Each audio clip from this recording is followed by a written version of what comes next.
जय गुरु जी। जय गुरु जी। जय गुरु जी। संगत जी, आज मैं द्वितीय खंड अध्याय का 23वां अध्याय सुनाने जा रही हूँ। जय गुरु जी। ओम नमः शिवाय। शिव जी सदा सहाय। ओम नमः शिवाय। गुरु जी सदा सहाय। ओम नमः शिवाय। शिव जी सदा सहाय। ओम नमः शिवाय। गुरु जी सदा सहाय। जय गुरु जी। शुक्राना गुरु जी। जय संगत जी, आज मैं ये महाशिव पुराण हम क्यों पढ़ते हैं और क्यों सुनते हैं संगत जी, गुरु जी हमेशा कहते थे गुरुवाणी सुनो और शिव पुराण सुनो।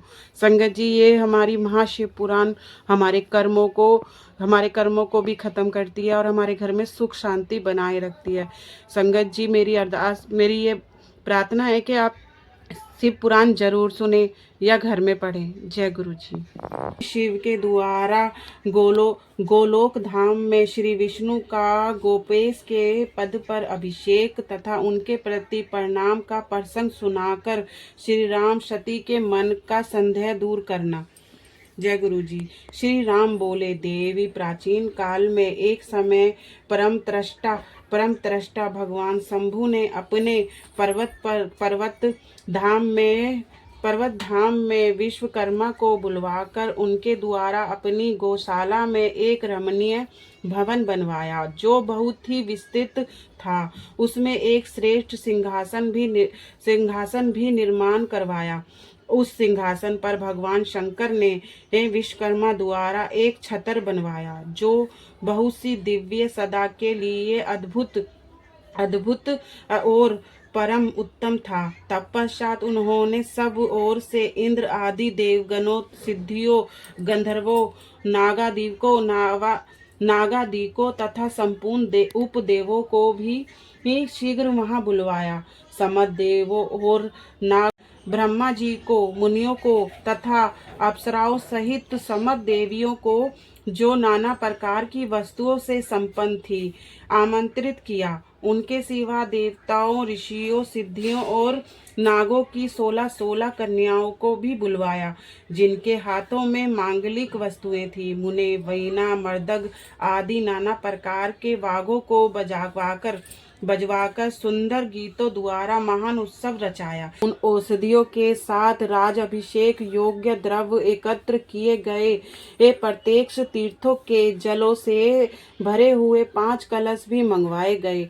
इनके सिवा और भी बहुत सी दिव्य सामग्रियों को भगवान शंकर ने अपने पार्षदों द्वारा मंगवाया और वहां उच्च वर से देव मंत्रों का शोक करवाया। देवी, भगवान श्री विष्णु पूर्ण भक्ति से महेश्वर देव सदा प्रसन्न रहते हैं, इसलिए उन्होंने प्रीति युक्त हृदय से श्री हरि को वैकुंठ से बुलवाया और शुभ मुहूर्त में श्री हरि को उस श्रेष्ठ सिंहासन पर बिठाकर महादेव जी ने स्वयं ही प्रेम पूर्वक उन्हें सब प्रकार के आभूषणों से सुशोभित किया।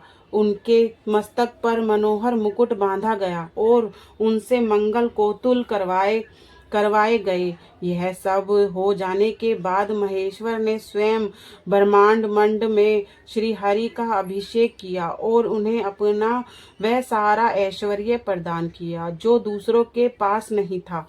तदंतर स्वतंत्र ईश्वर भक्त वत्सल शंभु ने श्री हरि का स्तवन किया और अपनी पराधीनता को स्वत्र प्रसिद्ध करते हुए वह लोककर्ता ब्रह्मा से इस प्रकार बोले। महेश्वर ने कहा, लोकेश, आज से मेरी आज्ञा के अनुसार ये विष्णु हरि स्वयं मेरे वंदनीय हो गए। इस बातों को सभी सुन रहे हैं तथा तुम संपूर्ण देवता आदि के साथ इन श्री हरि को प्रणाम करो और ये वेद मेरी आज्ञा से मेरी ही तरह इन श्री हरि का वर्णन करेंगे। श्री रामचंद्र जी कहते हैं, देवी, भगवान विष्णु की शिव भक्ति देखकर प्रसन्नचित्त हुए वरदायक भक्त वत्सल रुद्रदेव ने उपयुक्त बात कहकर स्वयं ही गरुड़ ध्वज को प्रणाम किया। तदंतर ब्रह्मा आदि देवताओं, मुनियों और सिद्ध आदि से उस समय श्री हरि की वंदना की। इसके बाद अत्यंत प्रसन्न हुए भक्त वत्सल महेश्वर ने देवताओं के समक्ष श्री हरि को बड़े बड़े वर प्रदान किए। महेश बोले, हरे तुम मेरी आज्ञा से संपूर्ण लोकों के कर्ता, पालक और संसारक होगे।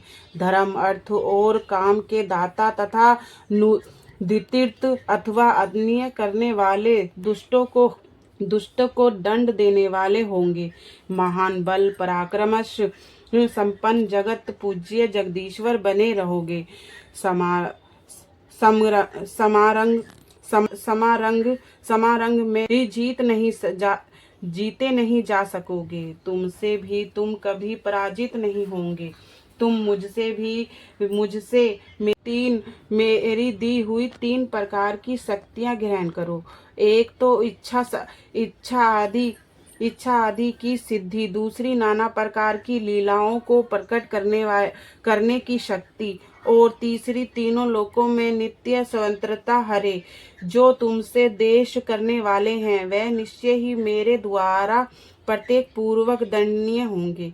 विष्णु, मैं तुम्हारे भक्त को तो उत्तम मोक्ष प्रदान करूंगा। तुम इस माया को भी ग्रहण करो, जिसका निवारण करना देवता आदि के लिए भी कठिन है, तथा जिससे मोहित होने पर यह विश्व जड़ रूप हो जाएगा। हरे तुम मेरी बाई भुजा हो और विधाता दाहिनी भुजा है। तुम इन विधाता के भी उत्पादक और पालक होंगे। मेरा हृदय रूप जो रुद्र है वही मैं हूँ, इसमें संशय नहीं है। वह रुद्र में तुम्हारा और ब्रह्मा आदि देवताओं का भी निश्चय ही पूज्य है।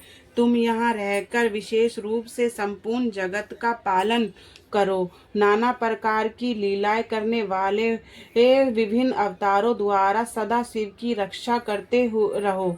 मेरे नित्यम धामों में जो यह परम वैभवशाली और अत्यंत उज्जवल स्थान है, वह गोलोक नाम से विख्यात होगा। हरे भूतल पर जो तुम्हारा अवतार होंगे वह सबके रक्षक और मेरे भक्त होंगे। मैं उनका अवश्य दर्शन करूंगा। वह मेरे वर से सदा प्रसन्न रहेंगे। जय गुरु जी। शुक्राना गुरु जी, अनंतम शुक्राना।